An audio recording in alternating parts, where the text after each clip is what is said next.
Saturday night. That means it's time for the Don Tony Show. The wait all week long is finally over. Get Don Tony's perspective on current affairs in the world of pro wrestling and much more. The Don Tony Show. And now your host, the man, the legend, Don Tony.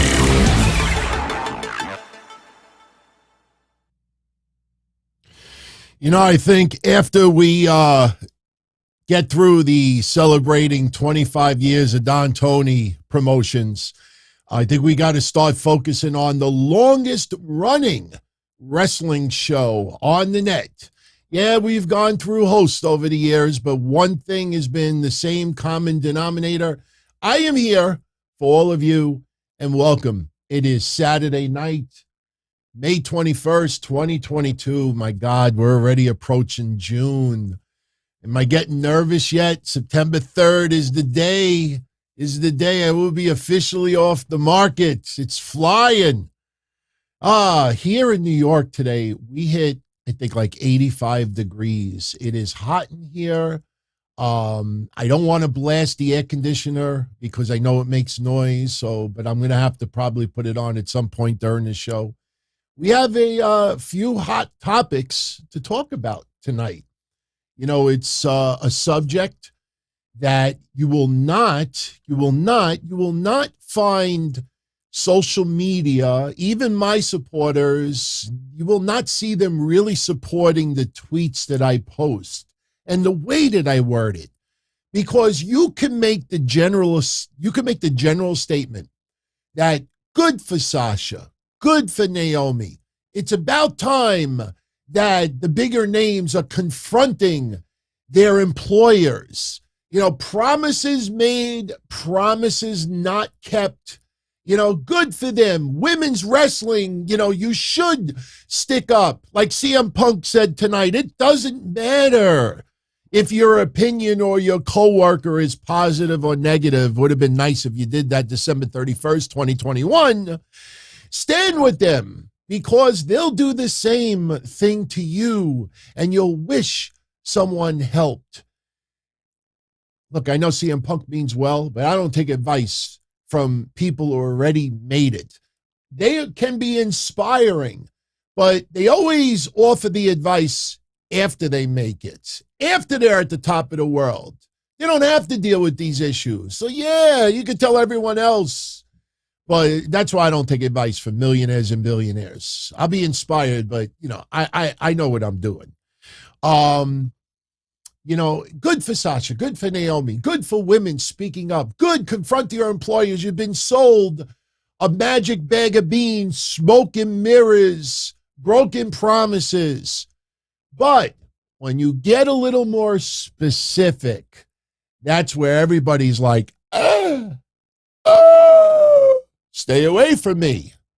Case in point, AEW Double or Nothing is coming up in 2 weeks? As of today, May 21st, 2022, they have 40 wrestlers scheduled to wrestle. Of those 40, 34 are men.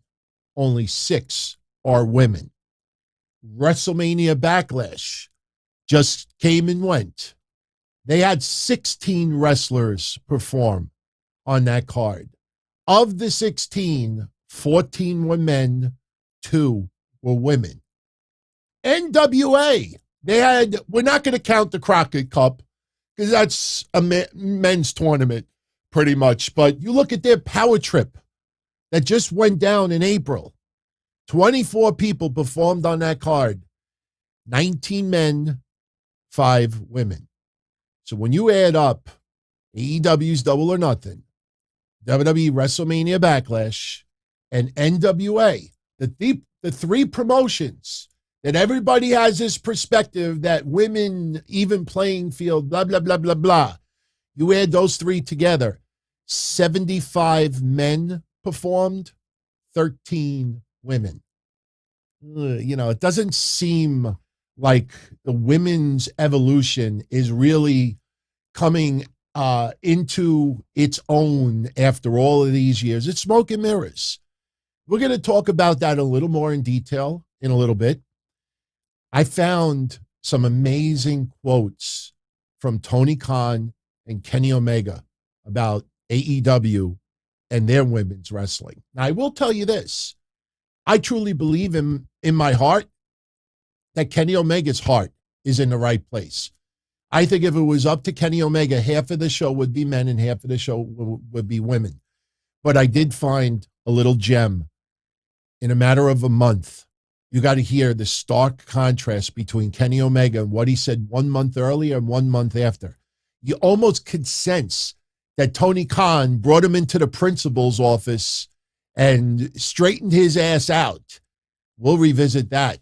We'll revisit another comment that Tony Khan said. And look, before anybody says to me, DT, why are you singling out AEW? I'm not singling out AEW.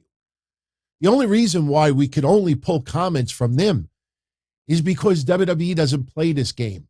WWE does not publicly make promises that they really can't keep. Everything is done internally. That's why no one out there truly knows all the details about Sasha Banks and Naomi.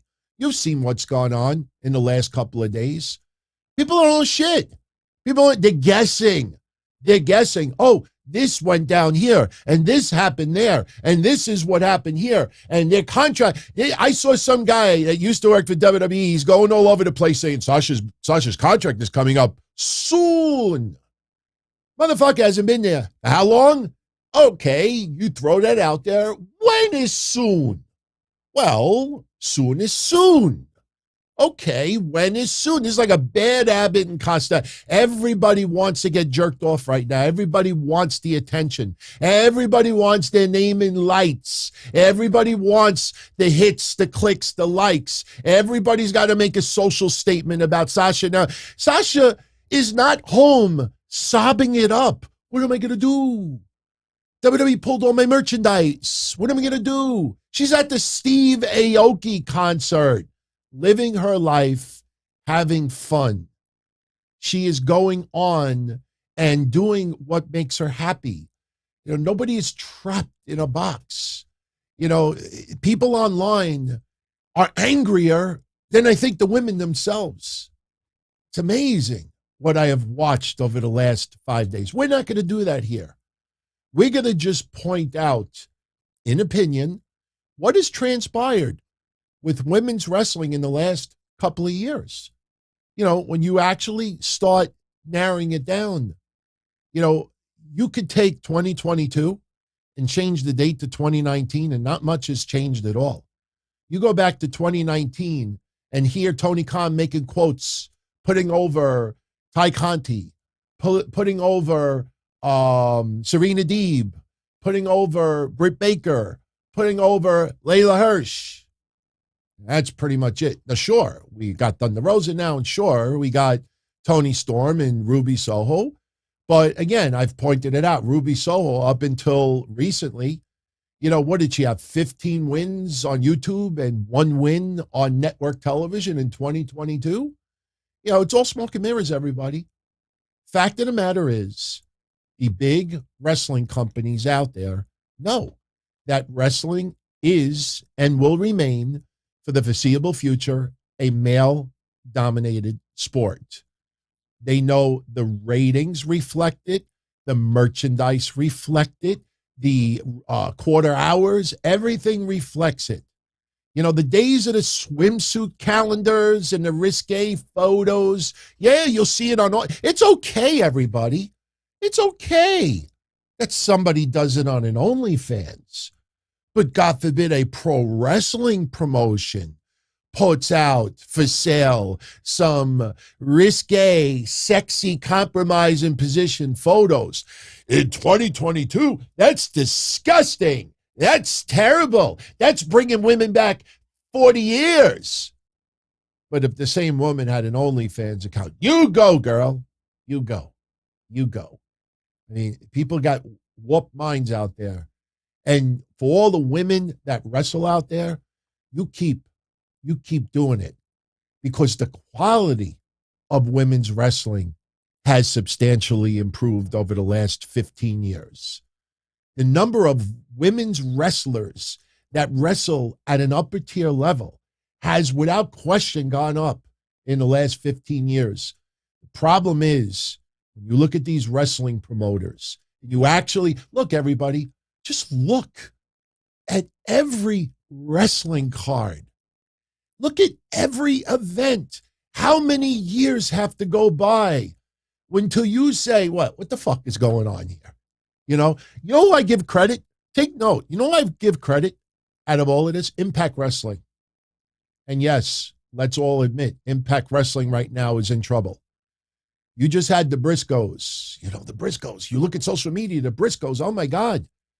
They're the team that everybody is dying to see in AEW.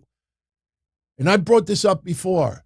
If my favorite wrestler is going to appear on television, and I don't get to see them rarely ever on TV, and they're going to perform somewhere else, I'm going to make it my business to watch my favorite wrestler, one of my favorite wrestlers perform. I don't give a shit what promotion it is. Hey, I haven't seen the Briscoes on TV in forever. Oh, they're going to be on Impact Wrestling this Thursday. Let me watch it.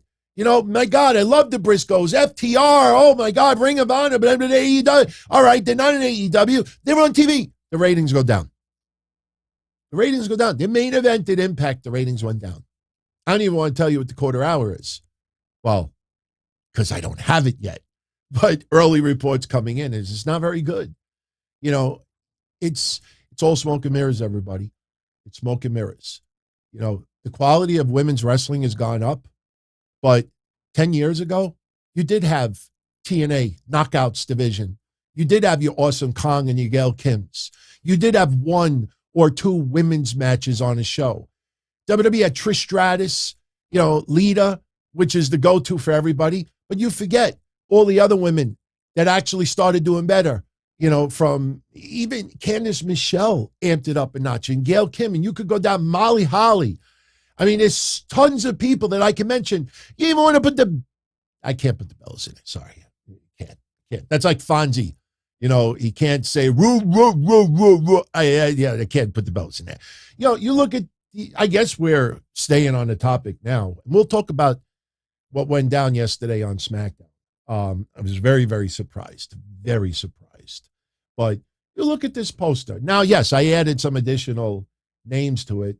When you really look at this promotion closely, you look at the last 3 years, all right? Other than the Four Horsewomen and, Ronda Rousey, you look at these women up and down. Does it look like a lot of them have really gone up on the food chain, main eventing, really gotten further? You got Tamina Snuka, who is running around with Tozawa chasing a 24/7 title. You have some wrestlers that are no longer there. Liv Morgan, yeah, she's still young, but you look at this up and down. Where really has the progress been in the last 3 years? Evolution? Or is it just the same people getting pushed over and over and over again? I give Impact Wrestling credit, even though it's not a ratings grab, and even though it's not a moneymaker, but they are featuring women a little bit more. Now, as far as Impact Wrestling goes, they just had Rebellion, okay? Now, let me tell you what happened with Rebellion. They had 27 men perform on that card and 9 women. So about 25% of the wrestlers on that card were women. An extremely low number, but still higher than the other promotions. But one match on Rebellion was an 8 elimination tag team match for the tag team titles. So in that one match, you had 16 participants. 15 were men, 1 woman, Jordan Grace. You take away that one tag team tournament elimination match, Impact's Rebellion across 8 matches had 12 men and 8 women. Very, very even. I think NWA is starting to feel the pressure a little bit. They had Empower. Remember Empower? Where's the progress since Empower? Where's the revolution? Where's the evolution? Where is the rise of the women's division there? Power Trip 1, February 2022. 30 people performed on that card. 26 were men, 4 for women. Empower my ass. Power Trip 2, as we said earlier, 24 people performed on that card. Only 5 for women. Their event in June, however, they are advertising 16 men and 8 women. So a better number. But again, look at any event across all these promotions. Where's the 50-50? Now, I'm going to share with you some quotes going back to 2019 with AEW. And again, the only reason why we could focus only on AEW's quotes is because WWE does not do this. The investors know what's going on. If you thought the investors felt, oh, more women should be featured, that would be a question brought up in an investors call. They never bring it up. You don't see the management in WWE going on interviews, making statements saying we should do this, we should do this. They obviously give better time and quality time for their women. I mean, there's no question. You go Becky and Charlotte and Asuka and Rhea Ripley and Sasha Banks and Naomi, Bayley, you know, they're all upper tier main event talent. But it's them and everybody else for the last 3 years. We're focusing on 3 years only because, in my opinion, Becky, Ronda, Charlotte, and I think Lascelles said that earlier, Becky, Ronda, Charlotte was the ultimate test as far as women and their drawing power. And once that match went down at WrestleMania, yeah, you see 1-2 matches. You see 2 matches, you know, maybe 3 sometimes, but usually 1 is a throwaway. Oh, AEW's having Jade Cargill versus Anna Jay. No disrespect to Jade Cargill. She's still very, very new. I would not put, but, you know, people are like, oh, well, Jade Cargill and Anna Jay is going to be on the pay-per-view. Okay. You know, that's like me saying, hey, I had a massive orgasm last night, but no, I didn't have wild sex. I jerked off. The result is the same, but the quality to get there is much different. Give me that shit. People trying to throw that shit my way. Now you understand why so many people, they'll brush the broad statement.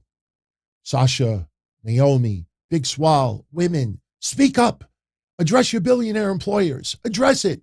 If you're being lied to, if you're being promised this, and they're not keeping their promises, speak up. Oh, that's popular. 10,000 likes to that.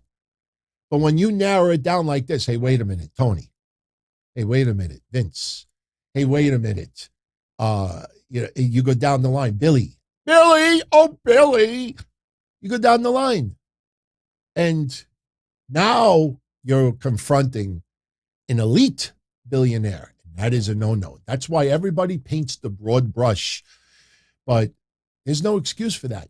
This is 3 years gone by. Yeah.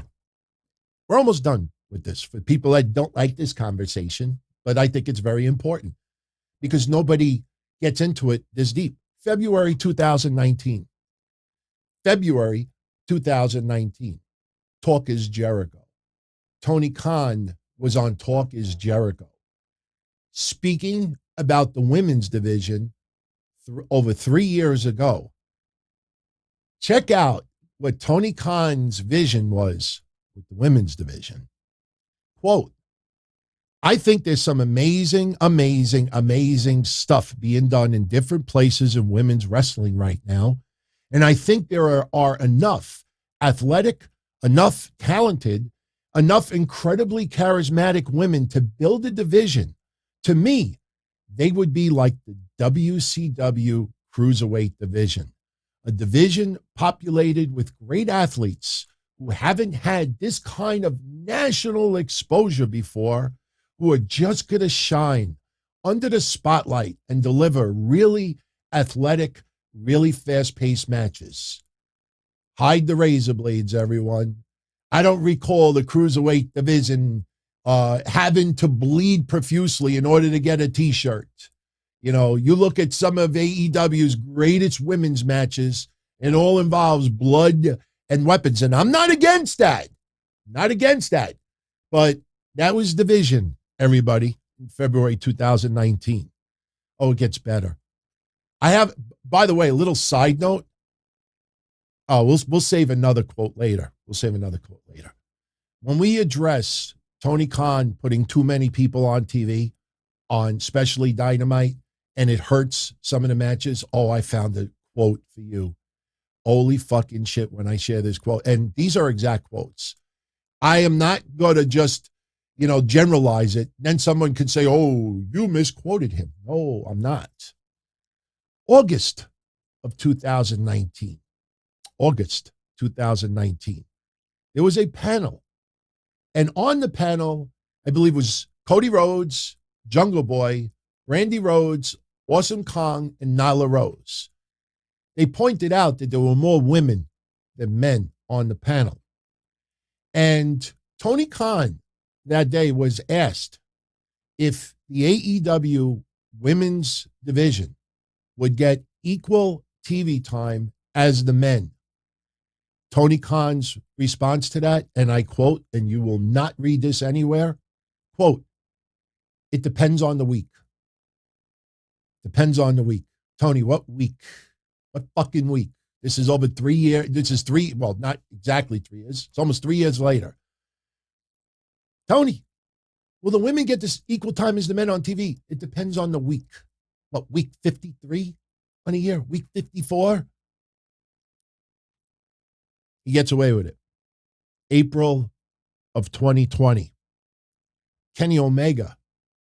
Pay very close attention to this with Kenny Omega, because honestly, to Kenny Omega, let me repeat this. I believe Kenny Omega's heart is in the right place. But obviously, this is not his promotion. And I think there's probably more of a struggle with Kenny Omega and Tony Khan than we all think. Watch the difference in his tone in 1 month's time. In April of 2020, now AEW has been on for a year. And Kenny Omega is asked about the frustration that women are not getting that much TV time. Kenny Omega's statement, and I quote, it's the most frustrating and rewarding feeling at the same time. We have a vision for this women's division, and I always wanted to have it at the forefront. It's like, okay, Kenny, you've got the reins. Do what you can with 5 minutes of time. Imagine Kenny Omega saying it about his AEW. 5 minutes of time. Wait a minute. We got this huge, expansive roster. You have people chomping at the bit, raring to go. How am I going to introduce all these people with 5 minutes? How am I going to show just what makes them special? That was April of 2020. Kenny Omega expressing his utmost frustration, the lack of TV time. 1 month later, May of 2020, Deonna Purrazzo is gone from WWE NXT. AEW had the opportunity to sign Deonna Purrazzo. They were not interested. Instead, she signs with Impact Wrestling. 1 month later, after Kenny Omega made that statement, word for word, somebody mentions how can't believe that AEW didn't sign Deonna Purrazzo. Kenny Omega's response to that, quote, I'm truly happy for Deonna, but I'm incredibly proud of our division and its athletes. You should try watching some of our matches. Start with the recent title match from a few days ago, and then honestly tell me we need help. That was only 1 month after complaining publicly about not getting time. Tell me that doesn't feel like Tony Khan grabbed Kenny Omega by his blonde locks and said, what the fuck you doing? The fuck you saying? You're making me look bad. January 2020. Look, we're still years ago. January 2021, about 15 months ago, Kenny Omega is confronted again about the women's division. His statement from January 2021, I quote, "I think we're taking baby steps. We have hungry performers who are passionate about getting a chance to do their best. Passion speaks to me more than the performance of a maneuver." Fuck out of here. Passion speaks more than the power of a maneuver. And right now, our women are really chomping at the bit. There's that quote again, everyone. Chomping at the bit to get TV spots. They're all training hard. Our roster keeps getting better. No one has lost their passion. They are still striving for that big goal, which is the women's division to get more time. I have the biggest smile on my face the day that we get it. I know we will. I truly believe to this day that the women deserve more time, deserve their own show, center stage. I would love at some point, as time goes by and more AEW content becomes available, that is the ultimate goal. We now have Dark. We now have Elevation. We now have Rampage. Kenny, what do you want, 7 fucking shows before the women get one? That was January of 2021.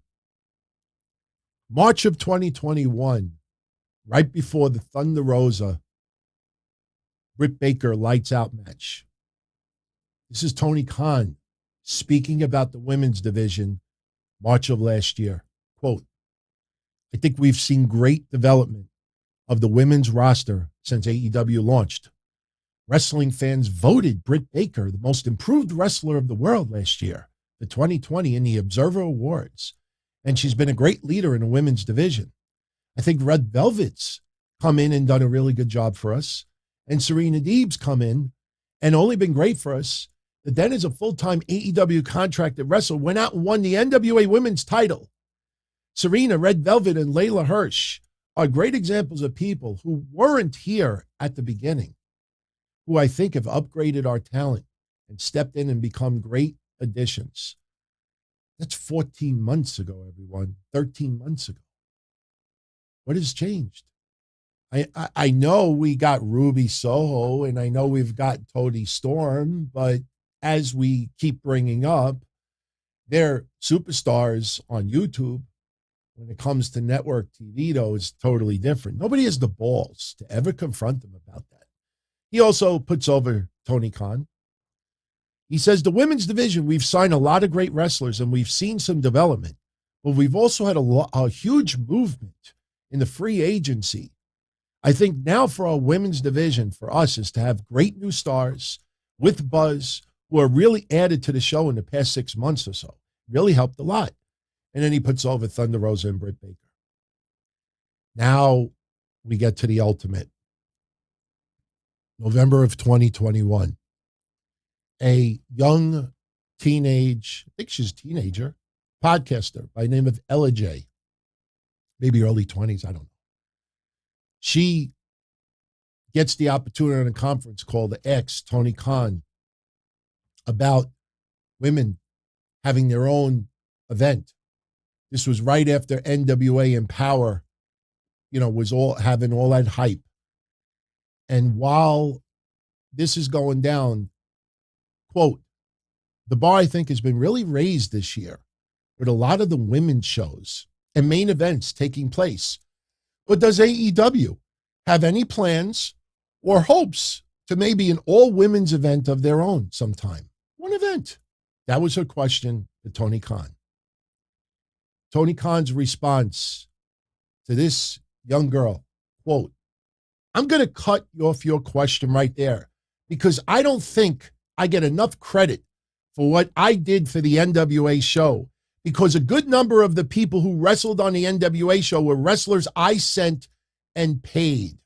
So I think I contributed because the highest paid wrestlers on that show were actually people I paid separately from what they already make in AEW. And I don't think they did a very good job in telling people that." This motherfucker wanted people in NWA to tell everybody, thank you, Tony, for paying for those wrestlers. That's all he gave a fuck about.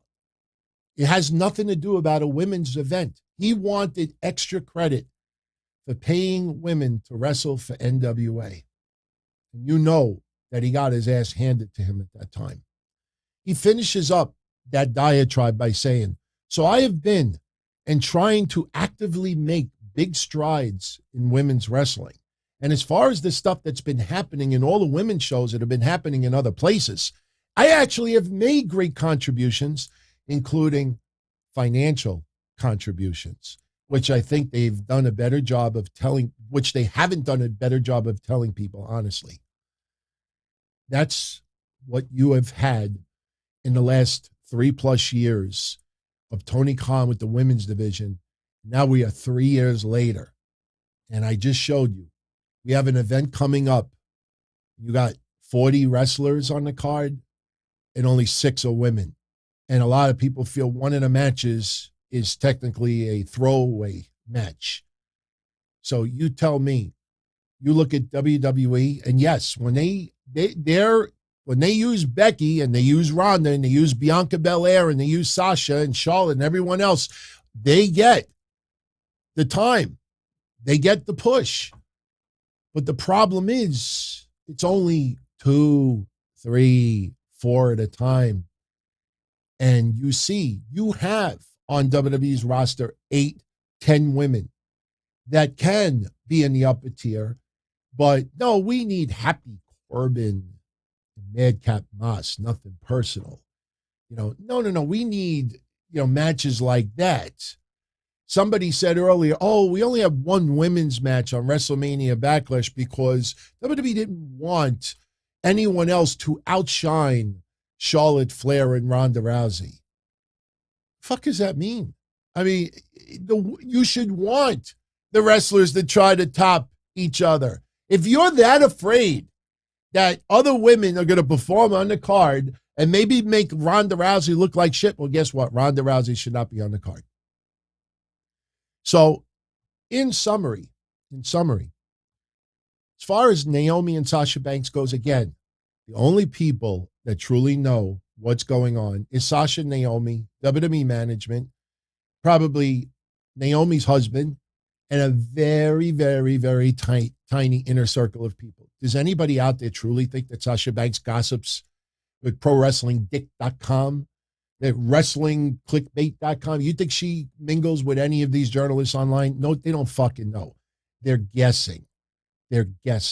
Oh, exclusive news. Update on Stephanie McMahon walking away from WWE.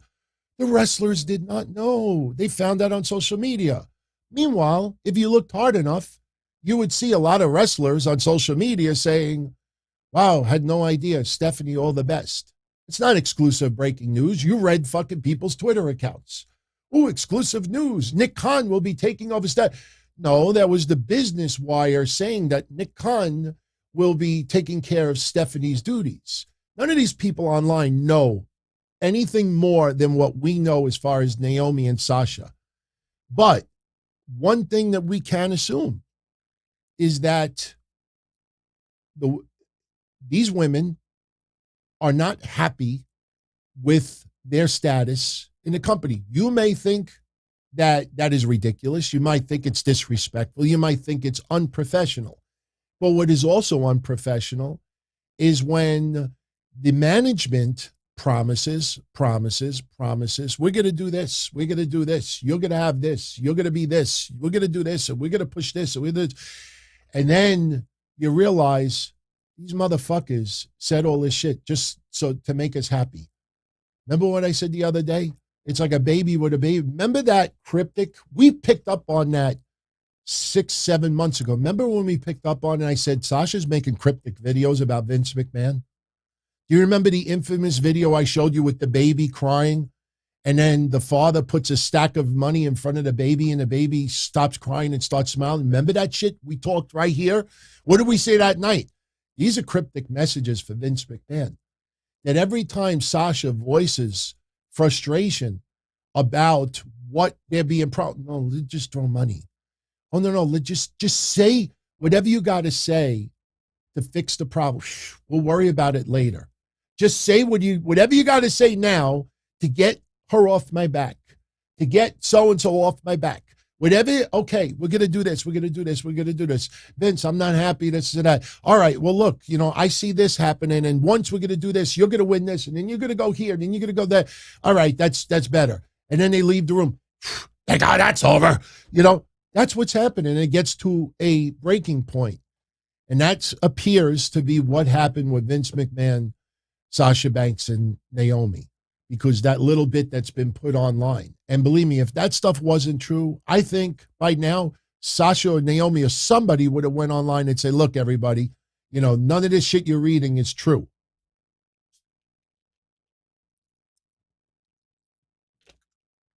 Somebody's asking me online, where do I get my information from? Your business. Seriously, your business. No, I don't mean it like that. I mean, I've been doing this for 25 years. I mean, I think I am pretty accurate in everything that I've said here for 25 years. It might be boring and it might not get clickbait. It might not generate 1,000 viewers because I'd rather not look at all the Roman Reigns stuff. How do you like that the last 2 weeks? Roman Reigns leaving. He's leaving. People, oh my God, he's leaving. WWE's in trouble. What the fuck are they going to do? This is that. Now you hear he's booked for the summer. He's booked into summer. Now you realize Roman Reigns is doing exactly what they did last year. Did not appear last year in Hell in a Cell. Did appear on Money in the Bank. I mean, there's a lot of people out there that like to be clickbaited. They like the gossip. That's just not for me. That's just not for me. Rams fan, I don't pay attention to rumors as far as Roman's next 3 opponents. We talked about Shinsuke a couple of weeks ago. Ultimately, it's Drew McIntyre. Obviously, Cody Rhodes has got to be in there somewhere. I mean, you could give me that he's going to face the Andre the Giant statue. It doesn't matter. It doesn't matter. But as far as Sasha and Naomi go, there's no question. Look at some of the other women who have spoke out with frustration that they are promised certain things and WWE does not deliver. Other promotions do not deliver. Here's a fact. People don't like when I say it, but it is a fact. Pro wrestling is, always was, still is. I can't speak for 10, 20 years from now, but it is a male-dominated sport. If it was not a male-dominated sport, you would have, just for straight up business, if you thought that more women would buy the network, buy the merchandise, buy this, if we had 10 matches on the card and 5 were women and 5 were men, you know that WWE could put another 6-man tag. Hey, let's have the New Day and Drew McIntyre versus Butch and these other 2. I'm not saying it should be a pay-per-view match, but WWE could have, look, last WrestleMania Backlash was a 6-man tag team match as the main event. No titles on the line. Everybody loved it. Everybody loved it. WWE couldn't add more women's matches and just take a match that's, instead of a 1-on-1, you have 2-on-2 or 3-on-3. And you could still get the people on the shows. You could do another kickoff match or 2 if you want. But they don't, because pro wrestling was and remains a male-dominated sport. And if that was not true, you would see AEW after 3+ years. You would see WWE after Becky, Ronda, Charlotte. You would see other promotions, NWA and others. NWA Empower to me was like putting a Band-Aid on a very loud sore online. Oh, let's give them Empower. Let's dedicate one night for all the women. And it was a beautiful show. And then right away, back to what we were doing before. And then it goes away. WWE Revolution. If that was such a tremendous success, why didn't they do a sequel? Why didn't they do more? If it, just for money-wise, if it was profitable, if the ratings increased, why not do it? Just for straight-up business. Because it's all smoke and mirrors, everyone. Women's wrestling has been around a lot longer than people think. And I go back to the early days of NWA TNA. WWE did have talented women on their roster back then, but they chose to have this much women's wrestling, and everybody else was, Triple H and Mankind and The Rock and John Cena and Randy Orton, and, you just go on and on and on. So you see small promotions. Thunder Rosa has a promotion, beautiful promotion, does a great job. You have others, Sean the Mick. As much as I don't like the guy and don't get along with him, he had WSU, which was 20 years ago. You have had wrestling companies. We've had Glow, which was more comedic, but the point is you do have women's wrestling promotions out there that are really trying to showcase women's wrestling. The problem is you don't see these shows drawing 1,000 people, 1,500 people. They draw 3 rows. So they have to go online. Hey, do you want to sponsor this wrestler? Give us money, and we'll put you that you sponsored this wrestler on the card. Basically what the promoter is saying is, you want to pick up part of the tab? That's really what it is. And if a wrestling fan wants to do that, that's cool. I don't see nothing wrong with it. You look at StarCast. I'm not trying to put Klein right on the line. You look at all the announcements so far for StarCast. I probably count the number of vaginas on one hand that has been announced. It was, and will be for the foreseeable future a male-dominated sport. And the women that are busting their ass, the women that are honing their craft, you got to just keep doing what you're doing. But what other people need to also realize is that you can't force, women's wrestling or put the guilt trip on people. If you don't like women's wrestling, that you are, a sexist, or you don't like women, or you're this, yeah. You can't fucking guilt people into, okay, I like it. Are you happy? I like it.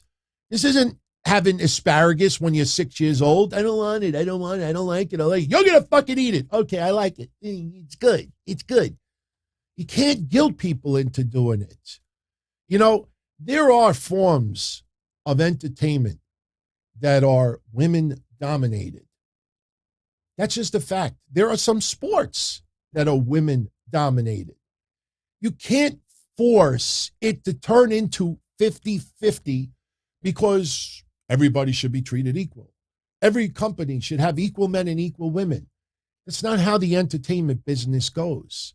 And this is the entertainment business. And again, after 3 years, ask your elite billionaire. Ask the leader of the universe. Ask, the pumpkin smasher. Ask all of them. How come you have 30 men on the show and only 4 women? After all of these years, why? What are you going to say? We don't have talented women? Oh, no, Maki Ito in the Owen Hart tournament. Yeah, I'll go there. I'll say it. You know why I think Maki Ito was in that tournament? Because it's Asian Pacific Islander month. That's why I think she was in the tournament. I know that sounds horrible to say, but we also said, let's be honest, WWE, you're suddenly putting Mercedes Martinez and Jake Atlas in the main event in NXT. Oh, it happens to be, LGBTQ month. That's what these companies do. They're no different. Oh, we have this big cause, so we got to put, extra Pacific Islanders on the show. Oh, it's Gay Pride Month. Oh, we got to put showcase. You remember when Jake Atlas was in the main event on NXT? You remember what I said that night? I like Jake Atlas. I've always supported that guy. And I don't care if he's gay, straight. I don't care. But what did I say that night? As soon as Gay Pride Month is over, let's see where these wrestlers are in the food chain. Mercedes Martinez, gone shortly after. Jake Atlas, gone shortly after. I don't think it mattered if they were gay or straight. But imagine how they look back on it. I ask an honest question right now that is very controversial, but I'll ask it. You don't think that somebody who is gay that wrestled at that time for NXT and had a little bit extra push, you don't think at some point they might have looked in the mirror and say, did they put me in the NXT main event because it's Gay Pride Month and I'm gay? Or did they put me in the main event because I deserve to be in the main event and I am a talented motherfucking performer? You think anybody wants to feel that way? Hey, did I get put in the main event because I'm black? Did I get this title because of this? I don't think anybody out there would want that. They want to earn it because they are talented and they all deserve it. I've been a fan of Mercedes Martinez for 20 years, and I am ecstatic that she's getting the attention she's getting right now. But I certainly don't want to find out she's getting the attention because she's gay. I want to find out she's getting the attention because she kicks ass in the ring. And this is what is going on. This is the smoke and mirrors that nobody talks about. They'll write in 320 characters on Twitter a general statement. If you don't support Sasha Banks and Naomi, you could go fuck yourself. Oh, like. You know, all women everywhere, like CM Punk and everybody else statement. They mean well, but they make the general statement. Like. But when someone says, hey, Tony, how come you got 40 people on the show and only 6 are women?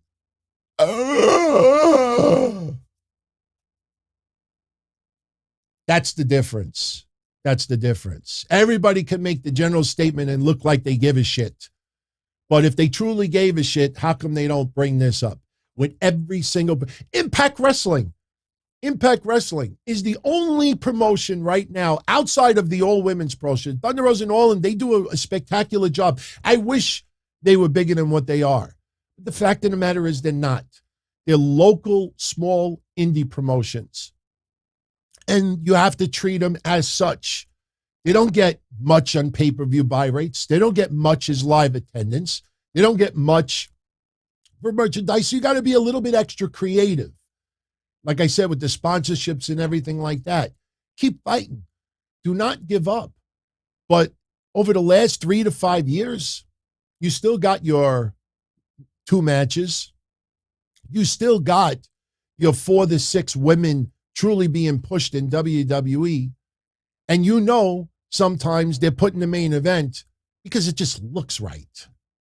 And you feel that if WWE truly felt that these people, then why is it not on a more even playing field?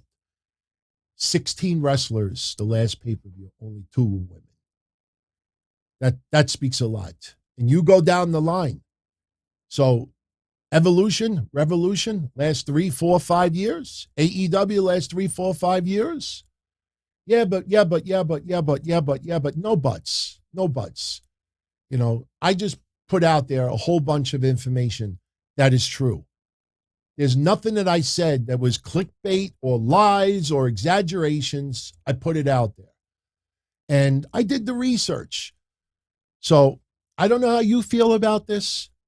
Me, I have, just to summarize it, I'll say one thing in closing, because a lot of people always ask me, DT, how do you feel about women's wrestling?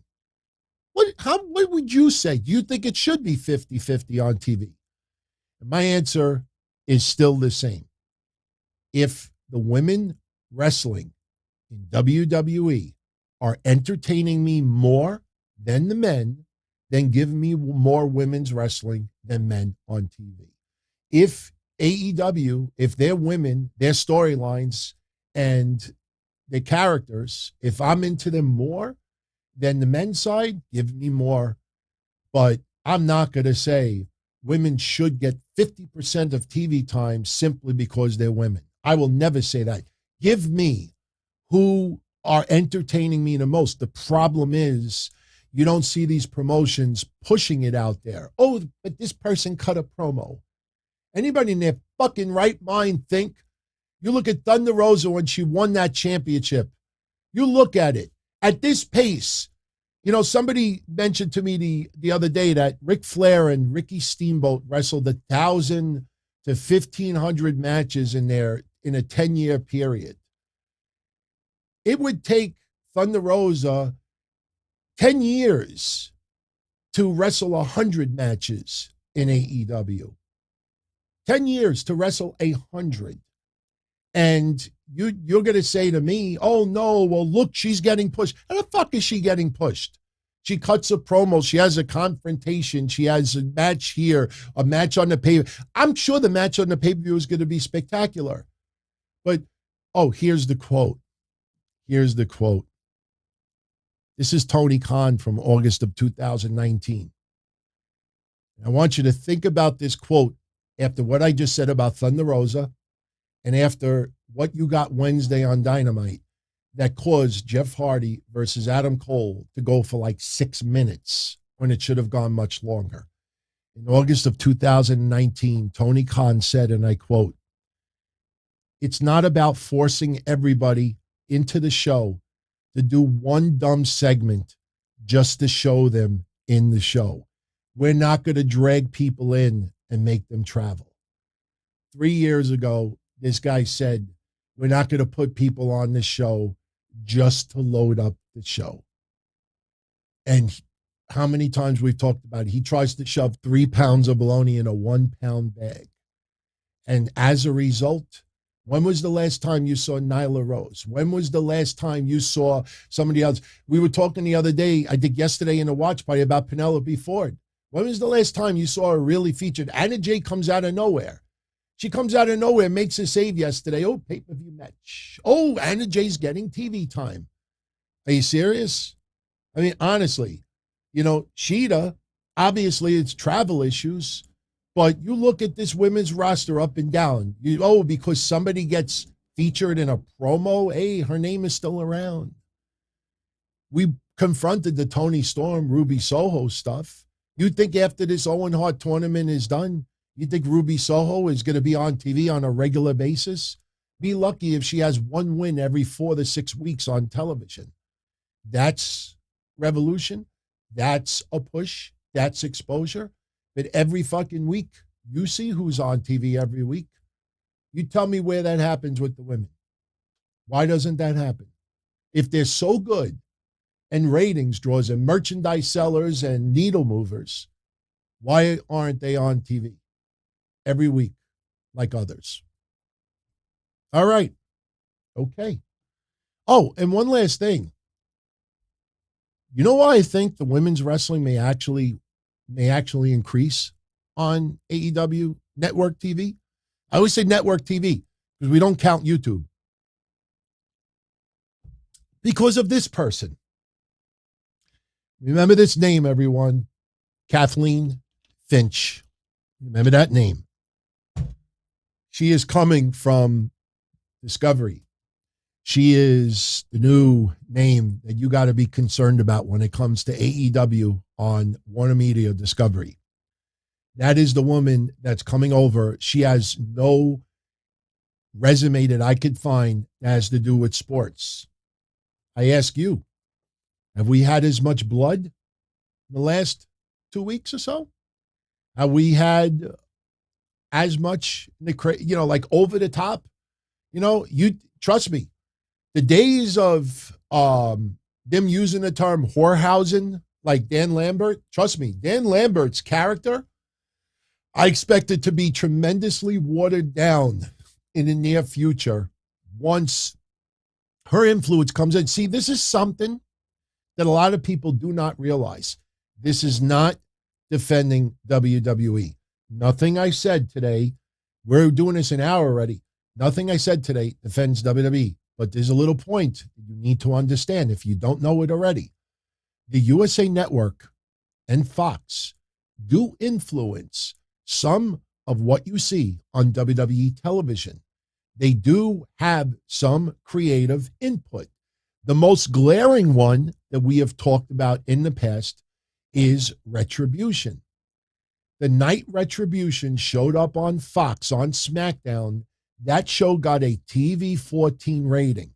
You remember that night? Every person alive online said, oh, that's because Braun Strowman almost chokeslammed Alexa Bliss.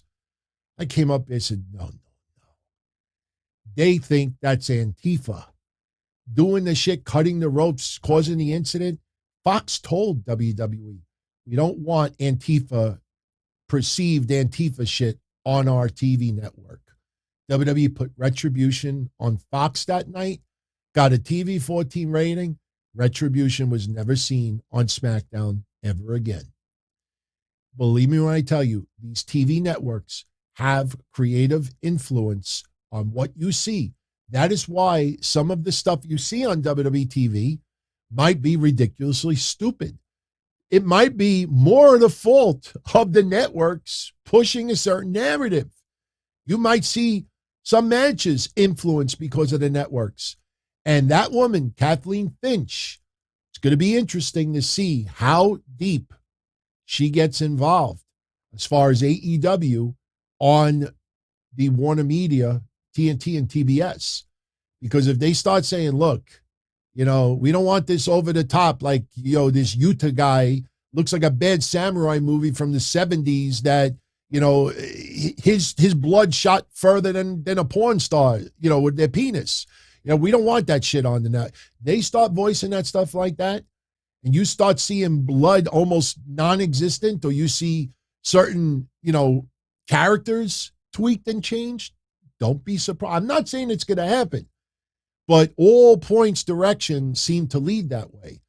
And believe me, them AEW not showing up in New York City on Wednesday is a horrible mistake that is going to kick them in the ass.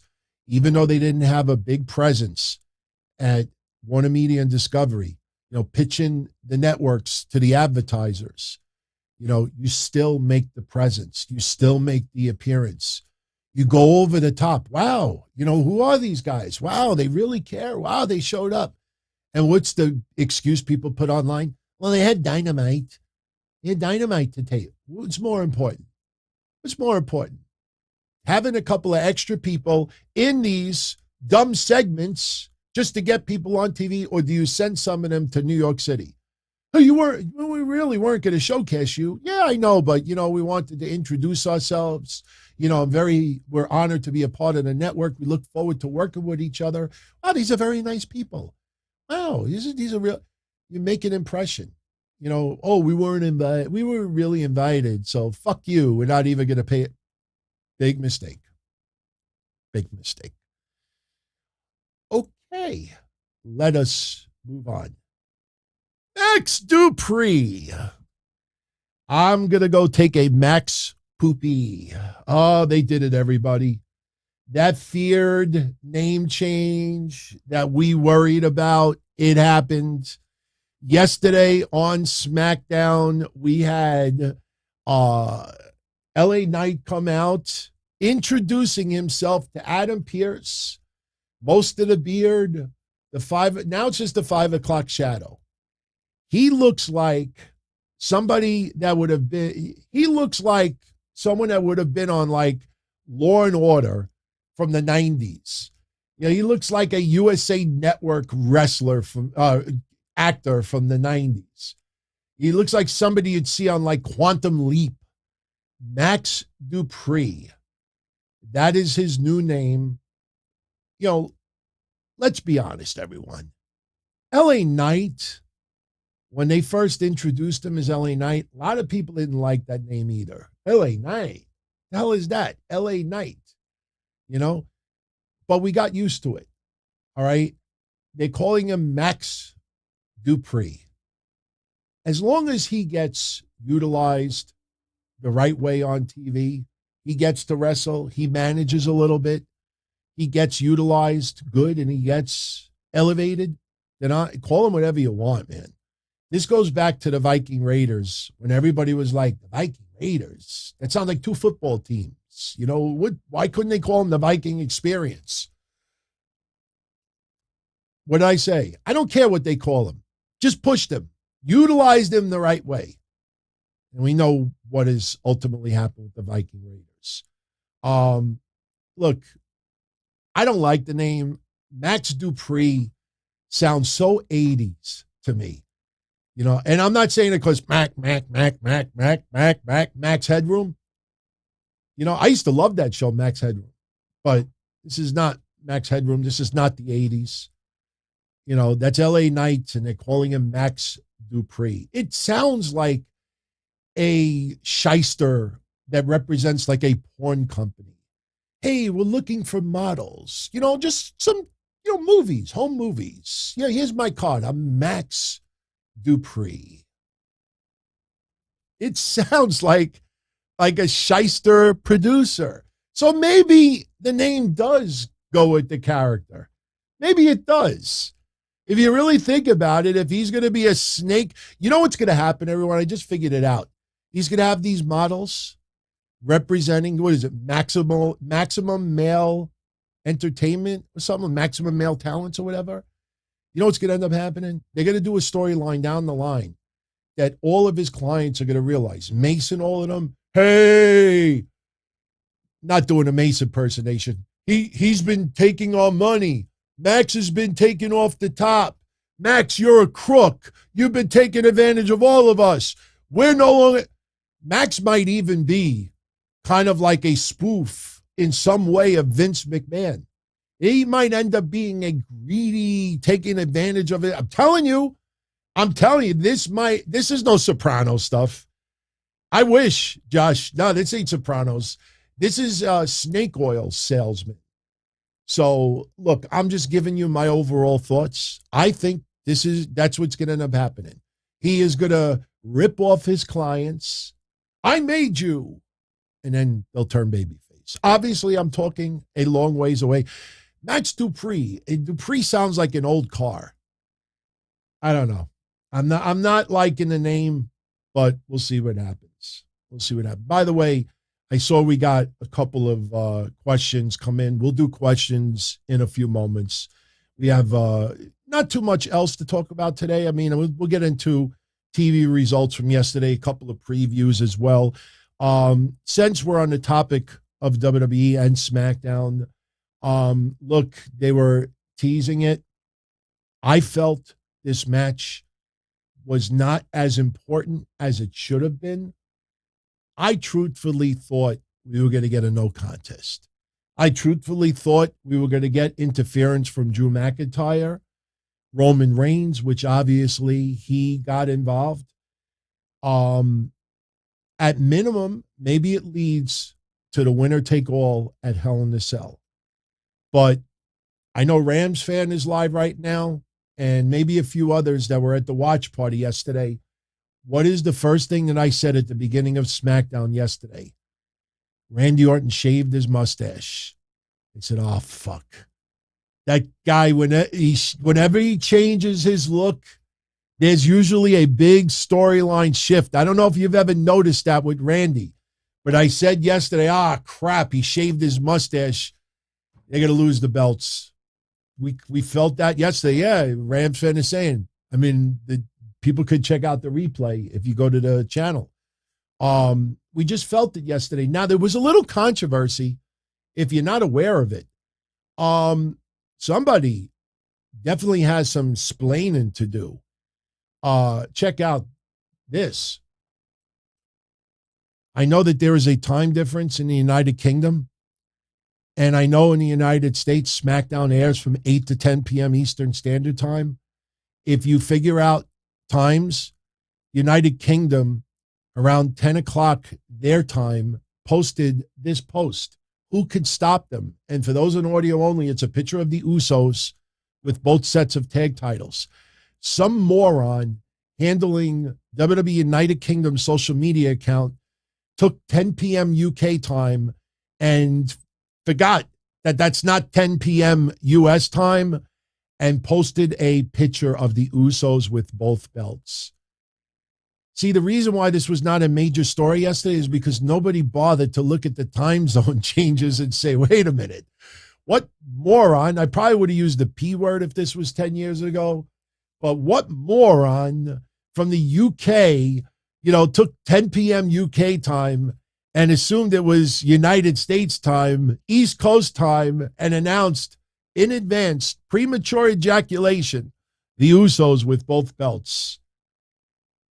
So we saw that yesterday, and look, I wrote it off like, and you know what? They made the mistake.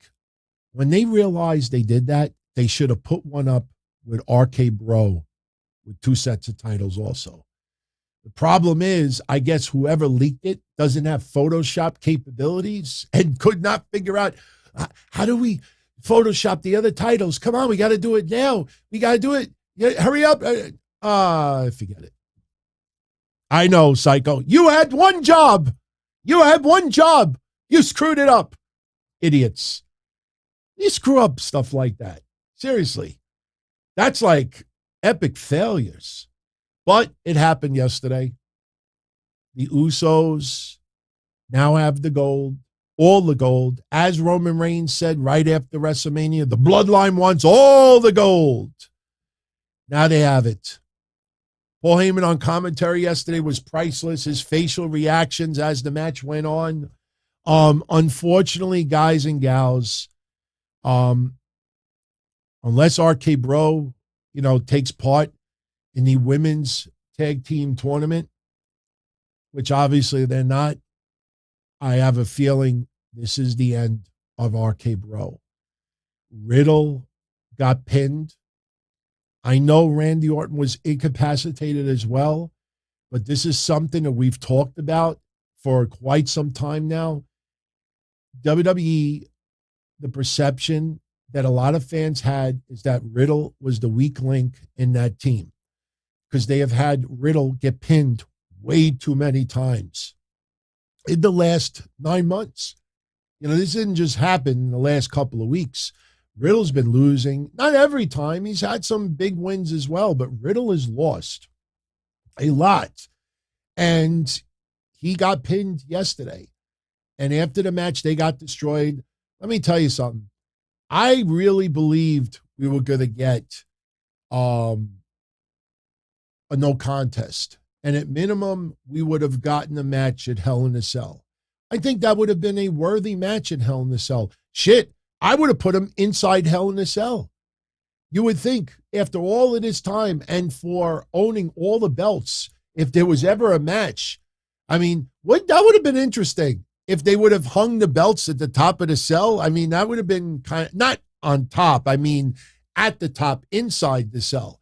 Maybe that's a little too high, but they gave it to the Usos yesterday. And let me tell you something. After watching the ending of SmackDown yesterday, now, I know you all know now that WWE does sometimes use old footage to fill in, to magnify, an agenda, crowd reaction. Corbin and Moss has been getting awful reactions, so they spliced in footage from 10 years ago. They got exposed, but they've been doing that a long time. I brought this up before. I'll never forget when the Mets, it was either 1980 or 1981. I have the DVD. One day I will burn it, put it online. A little quick story you all might be interested in, even if you weren't a baseball fan at the time. In 1979, I think it was August 11th, I might have the date wrong, Thurman Munson, who was the catcher of the New York Yankees, died in a plane crash. He flew his plane too big for his handling, lost control, crashed, died. The Yankees, I think, played, I don't know, it was the Baltimore Orioles. I don't remember who they played, but a few days later, they played. And they had a moment of silence, and they had a pastor there and did a little memorial service before the baseball game. And everybody was bawling their eyes out.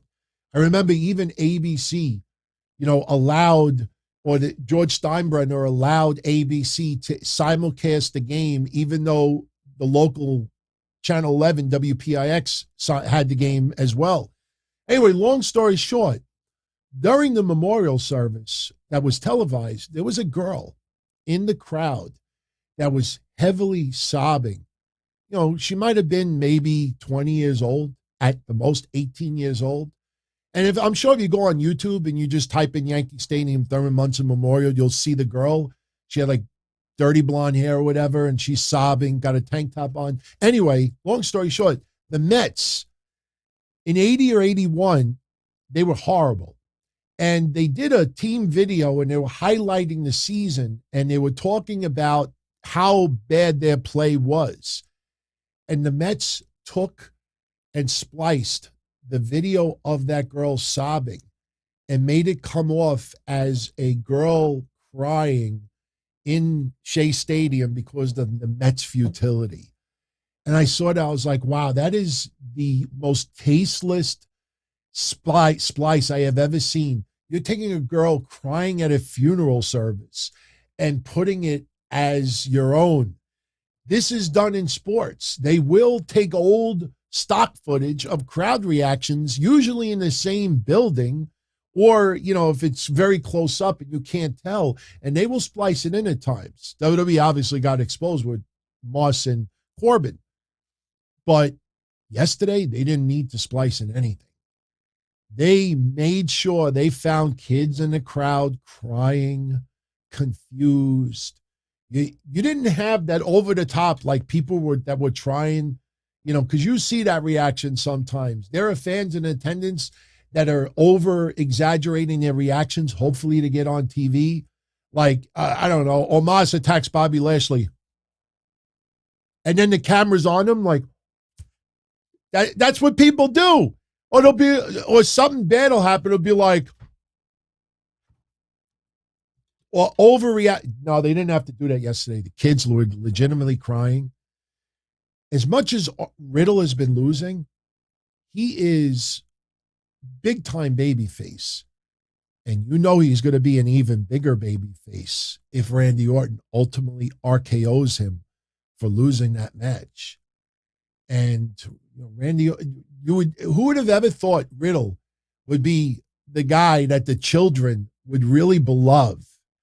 But that's pretty much how it goes. Now, don't get me wrong. The kids yesterday were also crying because Randy Orton got his ass kicked too.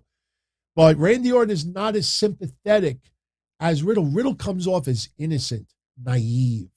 That's the personality. It's no longer stoned. He's just his best friend, just happy, loves everything, goes out on the scooter. When he flips his shoes off, you see unicorn colors, and it's all that is done by design. And, say what you want. SmackDown, Fox has had the luxury of getting Riddle and Orton on numerous episodes lately. As the trade-off, you have had the Usos and on occasion Roman Reigns make appearances on the USA Network, on Raw. USA Network and Fox do not work together. Hey, how's it about you bring this person here? No, they want that, but they don't work together. Hey, let's get this. No. So the Usos, this is heavy responsibility on them. So now they are the unified tag titles. And for everyone that's trying to get my attention, saying that, Jimmy should support Naomi and he should put the title down. Look, you're talking about people's livelihoods.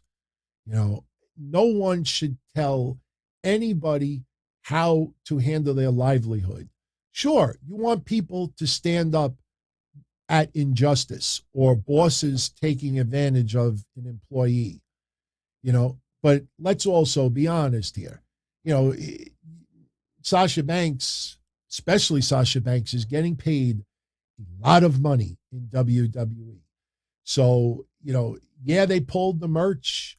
That's WWE's big fuck you. Like, look, we bent over back. I'm not sticking up for them. This is their point of view.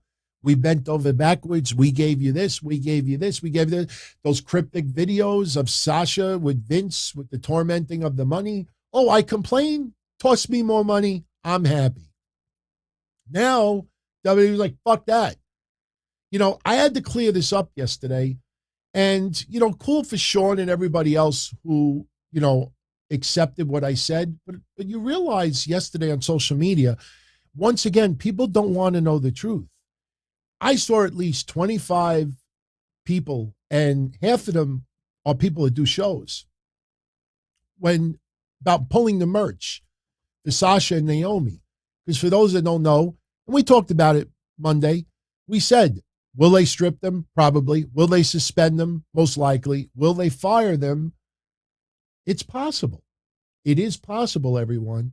It is possible. If you realize that WWE does not value women's wrestling the same as they do the men's, you think of Ronda Rousey and Charlotte and Becky Lynch and Sasha and Bianca Belair and Rhea Ripley, and you go down the line, and there's people I've left out, they're not going to lose any attendance if Sasha is no longer there. They're not going to lose revenue. You'll have people online, I will never watch a WWE show again. Meanwhile, you hear SmackDown in the background. I'll cancel. See, that's the thing, no longer having a WWE network when you're in the United States. Right now, you would have 150,000 people on Twitter all copying each other's screenshots. Just canceled my network. I'm sick and tired of Vince McMahon and WWE and John Laurinaitis treating the women this way. Don't tell people how they should handle their business. I thought it was so awful. People saying, the fuck is Miro going here or going here? These people got to make their money. Oh, how could Zelina Vega go back to WWE? They know who they're getting in bed with. These wrestlers know who they're getting in bed with. Naomi and Sasha Banks got fed up of being fed lies, and they walked out. Plain and simple. Now, as far as the merchandise being pulled, yeah, that is a dick move on WWE's part. Okay, we have plenty of money. We can lose profits. You're going to lose royalties as well. We're not going to let you sit back. And what I corrected yesterday is there was about 25 that I saw. I don't follow everybody. There would have been hundreds. I saw at least 25 people, and half of them do shows, all saying, oh, yeah, WWE did that with Steve Austin. They pulled their merchandise. They fucked Steve Austin, too. No, they didn't. In fact, tomorrow in a sit-down, I will share my screen with everyone, and I will show you WWE's shop from 2002 when Steve Austin walked out. The what shirt was the number one selling shirt for WWE. And when Steve Austin walked out, when he didn't want to fight Brock Lesnar on free TV, his shirt sold even more. They came out with a sweatshirt, and it went to like in the top 10. WWE ultimately put some of Steve Austin's merchandise on sale, but they never pulled his merchandise. I went and I checked my old news coverage at the time, and we said, wow, Steve Austin is making even more money with the royalties than before. So, I know it sounds cool and it sounds right. Like, wow, they dicked Naomi and Sasha. Oh, they did that to Steve Austin too. No, they didn't. If anybody would have spent 5 minutes doing a little research, they would have had that answer. So for any of you out there that read places or watched people or heard people make that claim, that is untrue. But of course, the truth is boring. It's better to clickbait, and it's better to be dirty and say, wow, WWE did that to Steve Austin too? Wow, they're petty. No, they didn't. It's not true. That's not sticking up for them either. So anyway, match results from yesterday with SmackDown. We had Shinsuke Nakamura beating Sami Zayn. We had a happy Corbin segment, happy talk segment with Corbin. I got to be honest, I don't like Corbin. This has been awful. The stuff with Moss has been pathetic. I thought Corbin probably cut one of his best promos yesterday. Problem is, we just didn't care. He ended up breaking the Andre statue. Technically, they loosened the bolts, everybody. And WWE can fix it. So it's not a big deal. Gunther beating Drew Gulak. After the match is over, Gunther continues the attack on Drew Gulak. Wow, I just rhymed. I'm a poet, in case you didn't know it. He continued the attack on Drew Gulak, and Ricochet came out and made the save. Ricochet and Gunther having a stare down. You know it's coming, everyone. I think Gunther is going to be your next champion. I think he's going to be your next champion. We had Raquel Rodriguez. Estás muerta. You are dead. She killed Shotzi Blackheart in the ring. Shotzi Blackheart, pretty good on the mic as well yesterday. Shotzi's hasn't been that great cutting heel promos. Yesterday, she nailed it. What I thought was funny during that match, if you go back and watch it, the people who were in the back watching it, Raquel Rodriguez and Shotzi are in the ring, and they show a shot in the back. I think it was Natty, Aaliyah, Los Lotharios. Who else was back there? Shayna Baszler was back. They're all watching the match, and I'm looking at it, and I'm like, these people care. Like, what it's supposed to be is they were supposed to be like admiring and impressed with Raquel Rodriguez's performance. Like, hey, everybody's taking notice. Look at Raquel. Still too much with the smiling, But as you start seeing, as she gets angry, the smile goes away. When the smile goes away, you better worry. That's pretty much where they're going with that. Xavier Woods over Butch. Xavier cuts a promo earlier. Hey, Butch, why don't you leave Sheamus and Ridge in the back? Xavier beats Butch. Butch runs into the crowd. And as he runs away, Ridge Holland and Sheamus attack Xavier again. No Kofi, but Xavier teases that next week they're going to have a mystery partner. It's not Big E, everyone. We hope to hear some good news about Big E in the next week. So keep your fingers crossed. I heard Big E is supposed to go back to the doctor either this coming week or next week. So hopefully we hear some good news. But a lot of people think that the mystery partner will be Drew McIntyre. Some people are holding out hope that WWE maybe worked out a deal with Claudio Cesaro. I don't know. For him to go this far and trademark the name and start pushing merch and start doing this, just to have WWE bring him back, anything is possible. And we get the Usos beating RK Bro to unify the tag titles. Michael Cole, this was interesting. Michael Cole, who obviously is, even when he talks, he is 100% pro WWE. He was the one that issued the statement yesterday about Sasha Banks and Naomi being suspended indefinitely, stripped of the women's tag team titles, and tournament will be upcoming to determine the new champions. You look at Pat McAfee the whole time. Pat McAfee did not say a word. He did not acknowledge anything. He did not nod his head yes or no. He didn't have any reaction no. You look at it, and all Pat, as Michael Cole, if Michael Cole's sitting next to me here, all Pat McAfee kept doing was,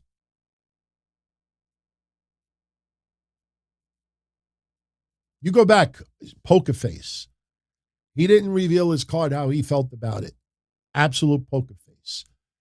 If you didn't notice it yesterday, go back and check it out.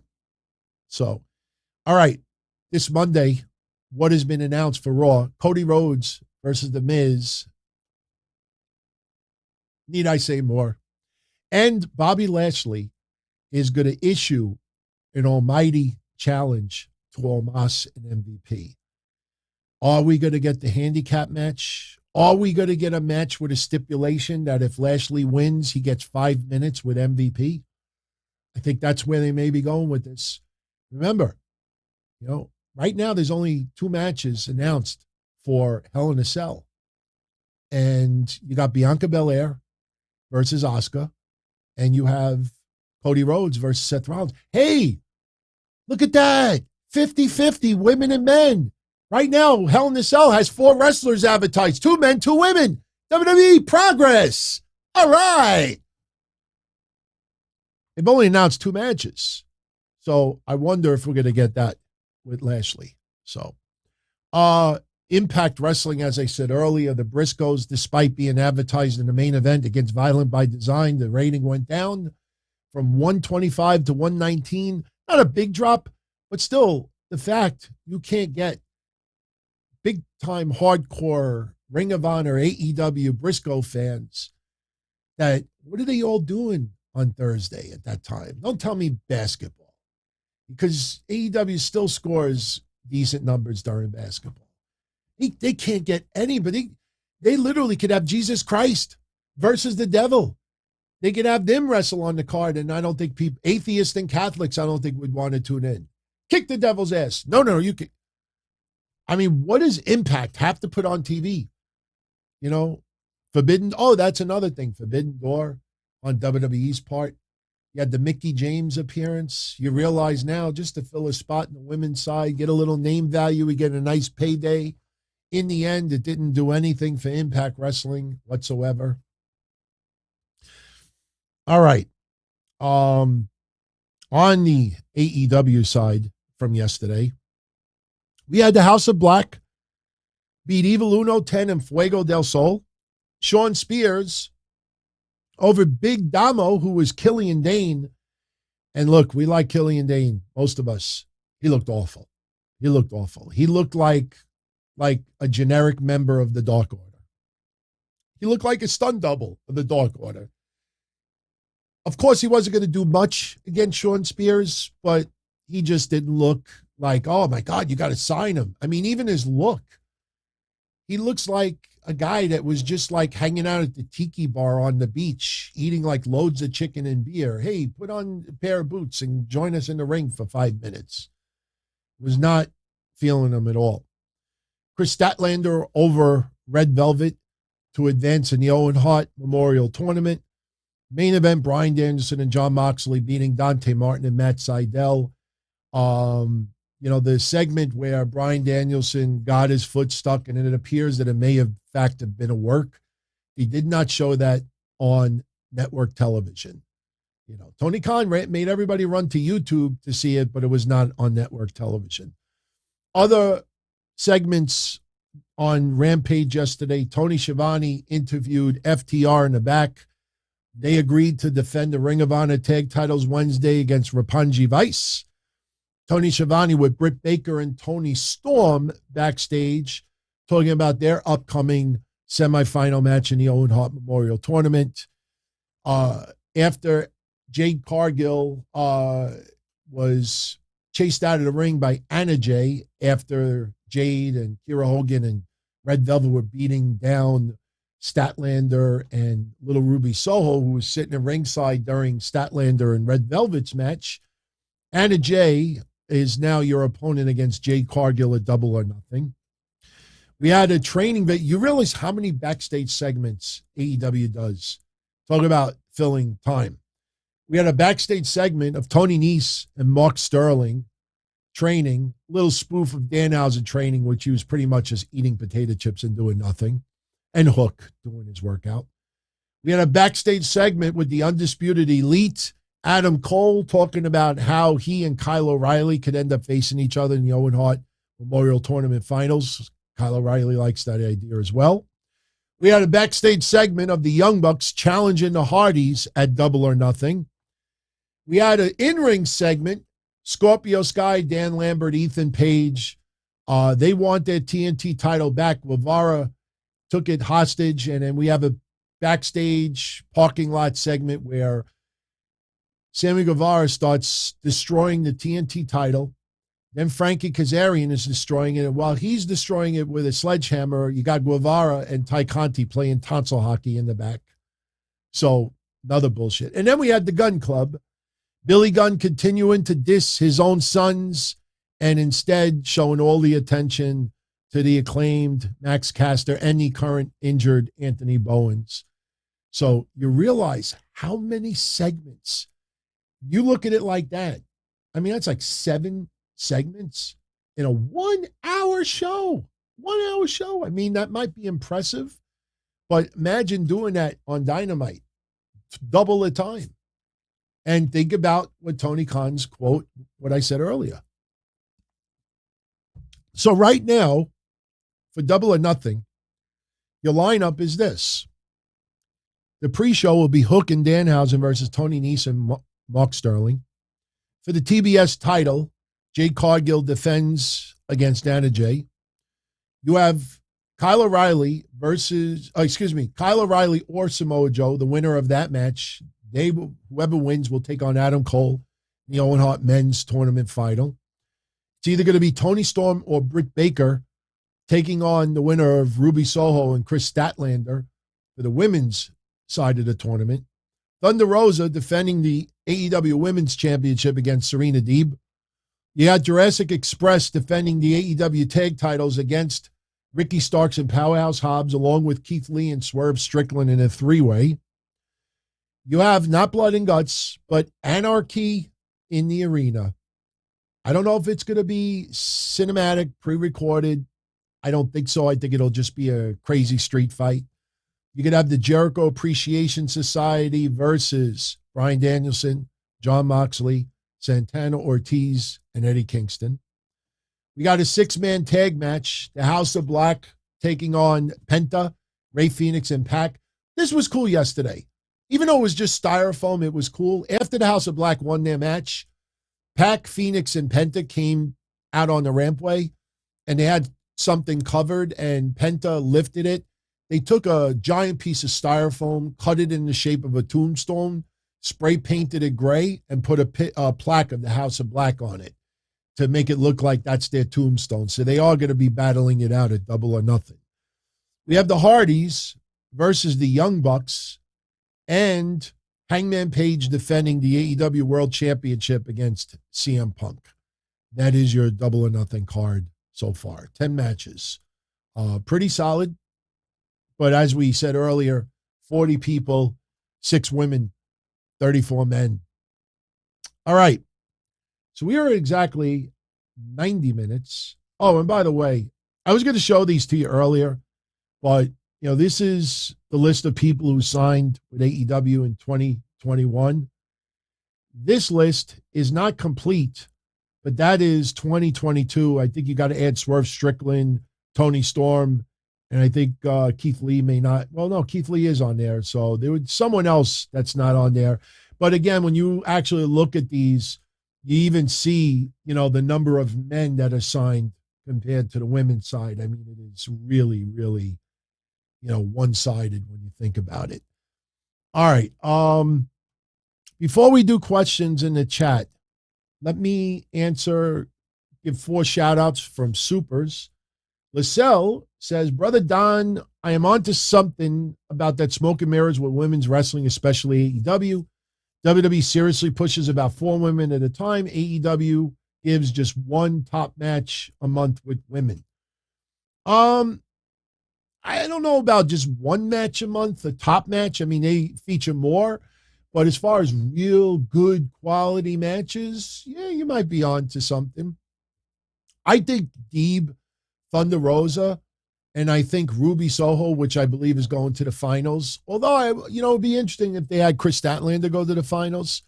Statlander yesterday, really, really, I mean, I got to go out of my way to say this. She has really improved over the last 18 months. She did a one-arm press slam yesterday with Red Velvet. If you look close, Red Velvet had her hand pushing on Statlander's shoulder for leverage.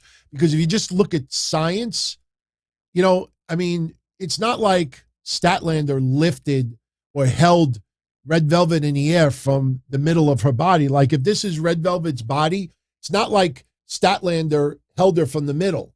Statlander held her from here. Now, if you just look at simple science, gravity, she should just topple over. But you had Red Velvet pushing down on Statlander's shoulder.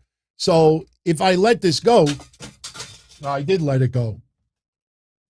So basically, this is a bad example, but this is Statlander. This is Red Velvet, White Velvet. This is Statlander all the way on this side. And so she doesn't tip over. There you go. That's what Red Velvet did. Still impressive, though. Very impressive. Statlander really has improved. She had a good match yesterday. But thank you for that, Lisselle. Rams fan said early, did I hear about Roman's next 3 opponents? Like I said, it's gonna be some filler with Roman Reigns and Shinsuke, and that was so awkward yesterday. We were talking about that last night. You know that. Shinsuke comes out for his match against Sami Zayn. The bloodline cross paths with him as he comes out. And Shinsuke acts like he totally forgot that he got his ass handed to him from the bloodline. It looked kind of stupid yesterday.